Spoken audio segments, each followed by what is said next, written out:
हम एक केरला स्टोरी को पिक्चर बनी है, केरला स्टोरी कन्वर्शन के बारे में, हमें उसको सपोर्ट करना, वी सपोर्ट दैट। और आज अब उन तत्वों को ये समझना चाहिए कि हिंदुस्तान के जो हिंदू है वो जाग गए हैं, अब वो इन चीज़ों को बर्दाश्त नहीं करेंगे। जैसे कश्मीर फाइल को इन्होंने बोला था, उसके बाद जब केरला स्टोरी आई इसको भी बोल रहे हैं, हेट कर रहे हैं, लेकिन सच्चाई लोगों के सामने आनी चाहिए। एक लड़की की माँ बाप एडमिट कर रही है कि मेरे परिवार के साथ ये हुआ, लेकिन ममता बनर्जी को पसंद नहीं आ रहा है उसका सच बोलना। कम से कम 32 साल से ऐसा हमने देख लिया, जैसे हमारे साथ कश्मीर के साथ हो गया। जब वो कश्मीर फाइल बनी उसमें भी ये जो सियासतदान है जिनकी सोच गलत है वो चाहते थे उसको दबाना, क्योंकि उनके पास सच आया।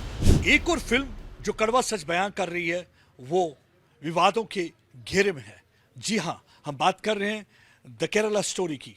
हमने देखा है कि किस तरीके से कुछ जगह पे इस मूवी को बैन कर दिया गया है, कुछ जगह पे ये मूवी दिखाई नहीं जा रही है और कुछ लोग कह रहे हैं कि हिट स्प्रेड कर रही है। हमने कुछ ऐसा ही मंजर देखा था जब कश्मीर फाइल रिलीज हुई थी। मैं इस समय जगती में हूं, मेरे साथ इस समय विस्थापित कश्मीरी हिंदू हैं, इनसे बातचीत करते हैं कि ये कैसे देख रहे हैं, किस तरीके से आप ये देखते हैं कि एक बार फिर से पॉलिटिकल जमातें, वो लॉबी ढाल बढ़ के खड़ी होगी है कि ये जो केरला स्टोरी है ये हिट स्प्रेड कर रही है। तो आपको कितना पेनफुल लगता है ये सब कुछ? मुझे पहले बहुत बड़ा अफसोस होता है कि सच्चाई दिखाना इस देश में क्या झूठ है। मैं पिछले 32 साल से यहाँ क्या कर रहा हूँ, मैं अपने घर से बेघर क्यों हूँ? क्या वो कश्मीर फाइल सच्चाई नहीं बता रही थी? कल एक डच पार्लियामेंट मेंबर बोल रहा है कि इस फिल्म को पूरे यूरोप में दिखाओ, यानी ये सच्चाई उनके साथ भी हो रही है। तो जो ये अपने आप को शांति दूत बोल रहे हैं, सो कॉल्ड पीस लवर्स, ये हिंदुस्तान की हिस्ट्री को पिछले 500 साल से मशक करके आ रहे हैं और इनकी आदत लगी है कि सच्चाई हिंदुस्तानियों को न बताई जाए। एक लड़की की माँ बाप एडमिट कर रही है कि मेरे परिवार के साथ ये हुआ, लेकिन ममता बनर्जी को पसंद नहीं आ रहा है उसका सच बोलना। एक माँ बाप अपनी बेटी के बारे में झूठ नहीं बोल सकती है कि मेरी बेटी कन्वर्ट की गई, बाद में उसको आईएसआई में भेज दिया गया, एक मिलिटेंट के साथ शादी की गई, आईएसआई के जहाद में थोंका गया। क्या एक कोई माँ बाप दुनिया का, ये कोई चाहे वो मुसलमान हो, चाहे वो हिंदू हो, सिख हो, ईसाई हो, बौद्ध हो, क्या वो अपनी बेटी के बारे में ऐसा कह सकता है जब तक उसके साथ ऐसे हालात न हुए होंगे? Same was the condition at the time of मतलब 90, जब हमारे साथ ये हुआ। कश्मीर फाइल 30 साल के बाद सामने आई, जो कि 91 में सामने आनी चाहिए थी, 92 में सामने आनी चाहिए थी। 30 साल बाद आने के बाद भी वो लोग, वो जावेद बेग का बयान सुनिए जो उनको कह रहा है कि वो सबसे बड़ा दुश्मन है, जो इस वक्त भी एडमिट नहीं कर रहा है कि हमने, मेरे दोस्तों ने, मेरे भाइयों ने, मेरे परिवार के लोगों ने कश्मीरी पंडितों के साथ ऐसा किया।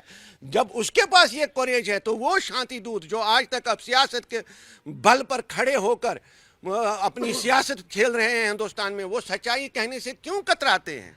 देखिए, इनका कहना है कि सच्चाई कहने से क्यों कतराते हैं, क्योंकि हमने देखा कि पिछले कई वर्षों से लगातार कोशिश रही है कि सच्चाई को किस तरीके से दबा दिया जाए। चाहे वो कश्मीर की सच्चाई थी, कश्मीरी हिंदुओं के पलायन की सच्चाई थी, क्योंकि इनको अपना घर बार छोड़ना पड़ा कट्टरपंथियों की वजह से, इस्लामिक कट्टरपंथियों की वजह से, और वो अनासिर जो पाकिस्तान जिनको सपोर्ट कर रहा था उन आतंकवादियों की वजह से।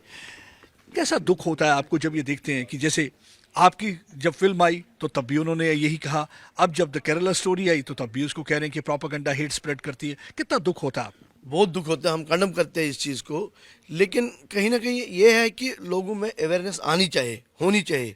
जो हो रहा है वास्तव में लोगों को पता चलना चाहिए। और हमें बहुत दुख है कि जैसे कश्मीर फाइल को इन्होंने बोला था, उसके बाद जब केरला स्टोरी आई इसको भी बोल रहे हैं, हेट कर रहे हैं, लेकिन सच्चाई लोगों के सामने आनी चाहिए, हम ये कहते हैं। क्या कहना चाहेंगे आप ममता बनर्जी को, जिन्होंने ये बैन कर दी, या तमिलनाडु की सरकार को जो चाहते नहीं है कि उनके स्क्रीन की जाए इस मूवी को? देखिए, उनको वेस्टेड इंटरेस्ट है, वो अपने आप को देख रही है, उसको जर्नल हिंदुस्तान की कोई चिंता नहीं है। मैं बड़ा अप्रिशिएट करता हूँ इन सारे डायरेक्टर साहब को, और दूसरों को भी बोल रहा हूँ, आप आइए, ऐसी फिल्म्स बनाइए, सच्चाई सामने लाइए। ज़रूरत है अवेयरनेस की, ज़रूरत है पूरे अवाम तक, पूरे हिंदुस्तान तक, पूरी दुनिया तक ये बात लाने की कि भाई हकीकत क्या है। इसमें ममता बनर्जी या और कोई ऐसे जो एंटी नेशन एलिमेंट्स है उनको छोड़ दीजिए, उनको इग्नोर कर दीजिए, चलने दो, उनको अपना काम करने दो, हम अपना काम करेंगे। वो हम उनको सल्यूट करते हैं, हम उनको नमन करते हैं जिन्होंने ऐसी पिक्चरें बनाई, जिन्होंने ऐसे सच सामने लाया, और हमें अवेयरनेस देनी चाहिए। कहते हैं कि हमें उन डायरेक्टर्स की सराहना करनी चाहिए, उन प्रोड्यूसर्स की सराहना करनी चाहिए जिन्होंने दम दिखाया और ऐसी फिल्म बनाई, क्योंकि ऐसी फिल्मों की काफ़ी ज़रूरत है। अवेयरनेस तभी हो सकती है। और कैसे देखते हैं ये जो अपीजमेंट पॉलिटिक्स जो चलती है कि एक पर्टिकुलर सेक्शन को अपीज करने के लिए, खुश करने के लिए एक सच्चाई को दबा दिया जाता है? ये तो कम से कम 32 साल से ऐसा हमने देख लिया, जैसे हमारे साथ कश्मीर के साथ हो गया। जब वो कश्मीर फाइल बनी, उसमें भी ये जो सियासतदान है जिनकी सोच गलत है, वो चाहते थे उसको दबाना, क्योंकि उनके पास सच आया, पूरे हिंदुस्तान में सच। ऐसे ही केरला जो फिल्म जो बनी है, इसमें भी वही बात है। कुछ लोग अपनी सियासत को गरमाने के लिए वो लोग इसको दबाना चाहते, लेकिन हम चाहते हैं इस फिल्म को पूरे देश में दिखानी चाहिए, ताकि लोगों के सामने सच सामने आ जाएगा और लोग इसको अच्छी तरह से सोच कर देखेंगे कि हमारे साथ क्या हो रहा है और हमारी सियासत क्या हो रही है।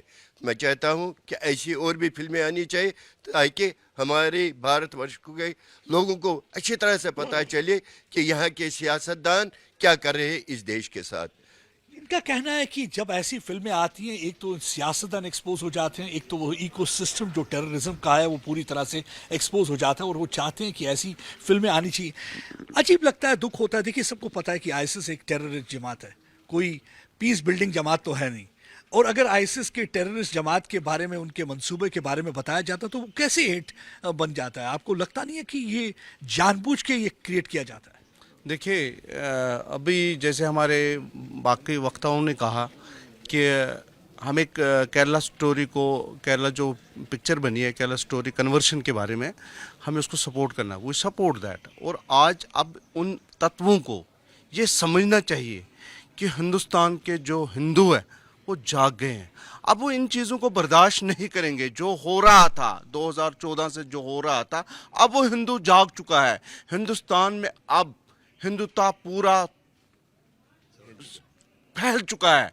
इन चीज़ों को, चाहे उसमें कोई भी ममता बनर्जी हो, कोई तमिलनाडु का हो, it can not be tolerated. The organization are working for this, कि अपरूट किया जाए इन लोगों को जो इस हिंदुस्तान को नीचे दबाने पे तुले हुए हैं।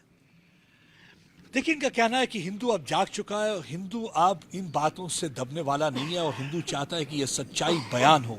देखिए, आईएसआईएस जैसी जमात, सबको मालूम है कि एक टेरर ऑर्गेनाइजेशन है, किस तरीके से इन्होंने औरतों को सेक्स स्लेव की तरह इस्तेमाल किया, बगदादी और उसकी गैंग ने किस तरीके से किया। तो इनको बड़ा दुख भी होता है कि क्यों ऐसी जमातों का समर्थन। आपको लगता नहीं इस आतंकवादी संगठनों का समर्थन करने की कोशिश होती है, इनको क्लीन चिट देने की कोशिश होती है, इनके और इकोसिस्टम को बरकरार रखने की कोशिश होती है? क्लीन चिट क्या, इनके घर, इनके पार्टियां इसी से चलती है। अफसोस इस बात का है, थोड़ा हमने यहाँ करना है कि जहाँ MBA FRCS बड़ी बड़ी डिग्रियाँ अपने बच्चों को कराते हैं, वहाँ हमें थोड़ा इनको अपने सनातन की, अपने धर्म की भी जानकारी देनी चाहिए बच्चों को, सो दैट हम इन थोड़ा हमारी भी गलती है, ये मैं मानता हूँ। हमें ज़्यादा हम चाहते हैं कि भाई मेरा बेटा बड़ा डॉक्टर बने, बड़ा इंजीनियर बने, अपने धर्म के बारे में थोड़ी कम नॉलेज है, वो देनी चाहिए। बाकी रहा उनका सवाल, उनको तो ये करना है, उनका तो रोज़ा रोटी इसी पे है। हिंदुत्व को ख़त्म कर दो, हिंदुस्तान को टुकड़े कर दो, ये कर दो, वो कर दो, उनका सिस्टम ऐसे ही चलता रहेगा। तो उसमें ये नई कोई बात ही नहीं है। लेकिन अब जैसे एक मेरे दोस्त ने ये भी कहा कि अवेयरनेस आई है, लोग जाग चुके हैं, लोगों को पता है कि ठीक क्या है क्या नहीं है। हम we believe in live and let live.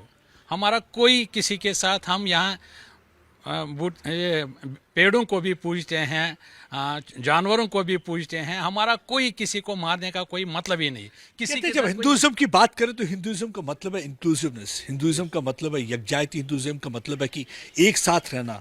हम पेड़ों को भी पूजा करते हैं, हम जानवर की भी पूजा करते हैं, यानी कि हम चाहते हैं कि हर कोई अच्छी तरह रहे। लेकिन यहाँ कुछ अनासर हैं जो कन्वर्जन करते हैं। देखिए, कन्वर्जन एक रियलिटी बन चुकी है, देखा है ऐसे कई केसेस हैं कि जिसको दर्शाया गया केरला स्टोरी में। तो कुछ लोग दबाने की कोशिश करते हैं, वो कहते हैं कि मुसलमानों को आप बुरा, आईसिस तो मुसलमान में तो फ़र्क है, हम तो कह नहीं रहे कि मुसलमान गलत है, हम तो आईसिस की बात कर रहे हैं, डायरेक्टर का कहना है। तो फिर क्यों लोगों को परेशानी है?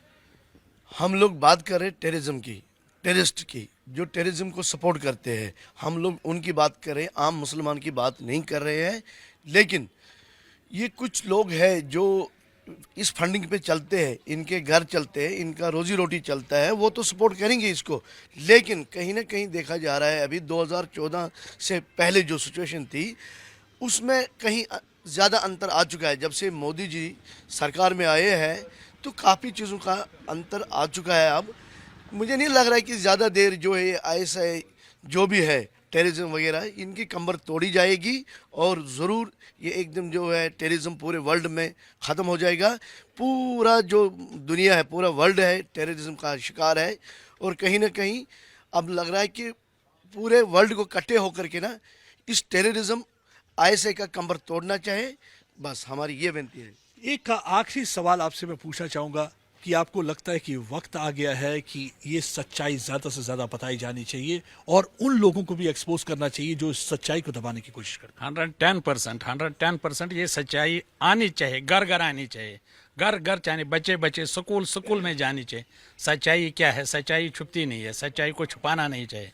एक सच्चाई को छुपाने के लिए सब झूठ जो बोलने पड़ते हैं।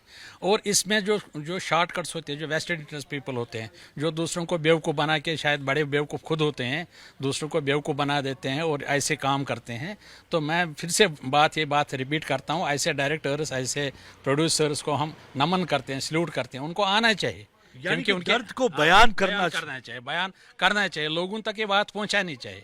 दर्द को डिस्क्रेडिट मत करिए, मेहरबानी करके इनके दर्द को समझिए और इनके दर्द के बारे में बताइए। जब तक आप इनके दर्द के बारे में नहीं बताएंगे तो दुनिया को कैसे पता चलेगा कि ये लोग कहाँ से गुजरे हैं और किस दौर से गुजरे हैं।